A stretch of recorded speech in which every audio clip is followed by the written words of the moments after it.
and meet with the Mexican. Then she goes upstairs and she delivers the 2 kilograms of heroin to the guys up in the room. And so we caved the door in and buzzed them.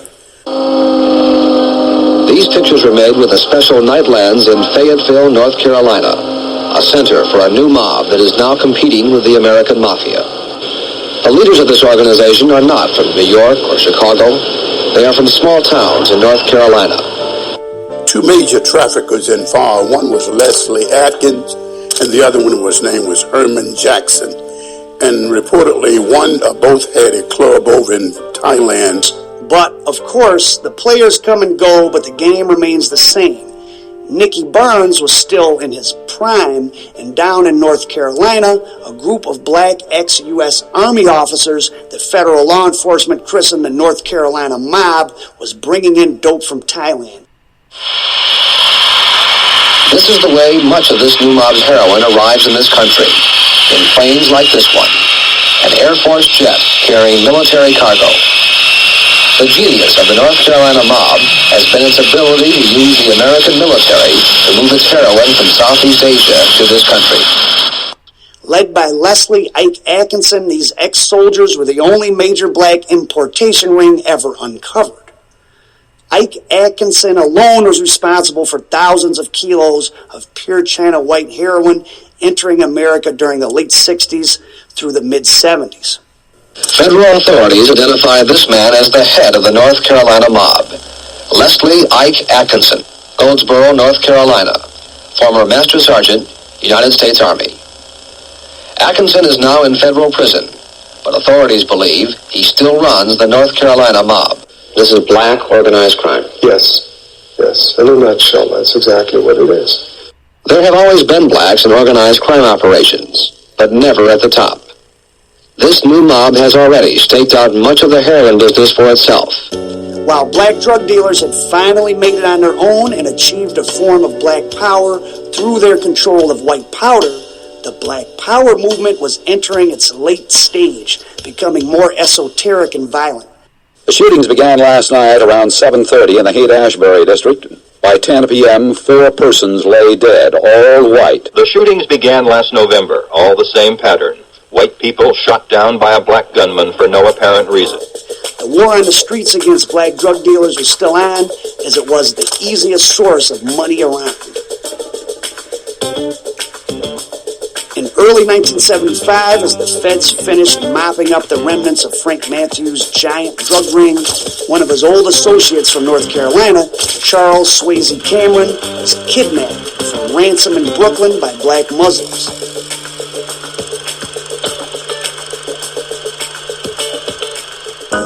Swayze Cameron was tortured for 3 days while waiting for his ransom to be paid. When he was released, NYPD detectives from the 77th Crown Heights Precinct immediately took him in for questioning without his attorney present. These are some of his exact words. They feel they're invincible. In Philadelphia, they killed and killed and killed until people paid up. You might think I'm a bad guy because I deal with drugs, I've sold drugs. But when you're in drugs, you got a network of so much information. Them so-called Muslims in Philly was squeezing really, really hard. Left some nigga head in the window ledge at a bar. The era of the Black Caesars and Superfly and the Vietnam War heroin epidemic came and went, making millionaires out of a few and destroying many other lives. Just like alcohol prohibition did in the 1920s and 30s. And just like prohibition, it left an unending legacy of crime. And the drug business turned many black communities into red light districts, ruled more by the fear of murder than fear of the law. But back in 72, I think we put away a large number of those dope dealers. And I think had we not put them away at that time, this city would have been completely destroyed by the dopers and the murders that were taking place. In 1977, Nicky Barnes became the most infamous black drug kingpin of all time by allowing himself to be photographed staring smugly into the camera with his nickname, Mr. Untouchable, written below. Leroy Nicky Barnes was perhaps Harlem's and one of the country's biggest drug dealers. He sported the fur coats and fancy cars that marked his success. At 45, he was known as the Untouchable because the law couldn't seem to lay a hand on him. But today, he was sentenced to life in prison, presumably now stripped of his hero's garb in the underworld. Hollywood made them, and media made him much bigger than he really was. He was big compared to other thugs, but basically he was just one of a guy. He was the flavor of the hour, for media. Nicky Barnes, Mr. Untouchable. Wow, holy shit! The fact is, he was just one of many times. But the Nicky Barnes case, I actually went undercover with Louis Diaz to launder money, and it was a pretty hairy moment. An after-hours joint in Harlem, and I was going to deliver the laundered cash to the Nicky Barnes organization. You give me $10 million in 10s, 1s, 5s, I'll give you back in stacks of 100. You got to go to Chez Joey. This is an after-hours club owned by Nicky Barnes. It was intense. I understood. This is how you die.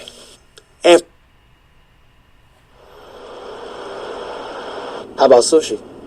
I just had sushi for lunch yesterday. Indian? Maybe. How about seafood? You know I don't like seafood.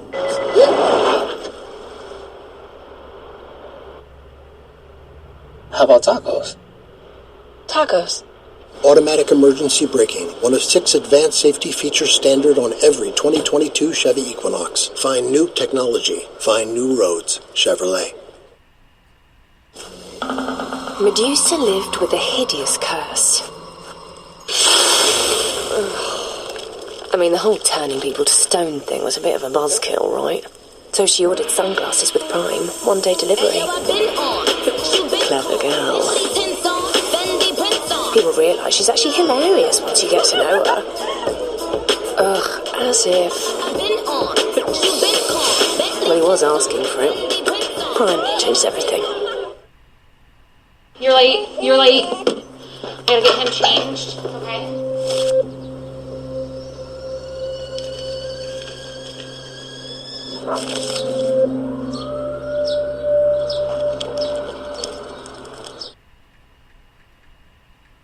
After receiving a life prison term, he became an informant and sent many of New York's old-time drug kings to federal prison, including the son of Jewish heroin conduit for mafia drugs Herbie Sperling, who offered this analysis of Barnes and the government's work. He's a girl, he's a fag, he's a punk.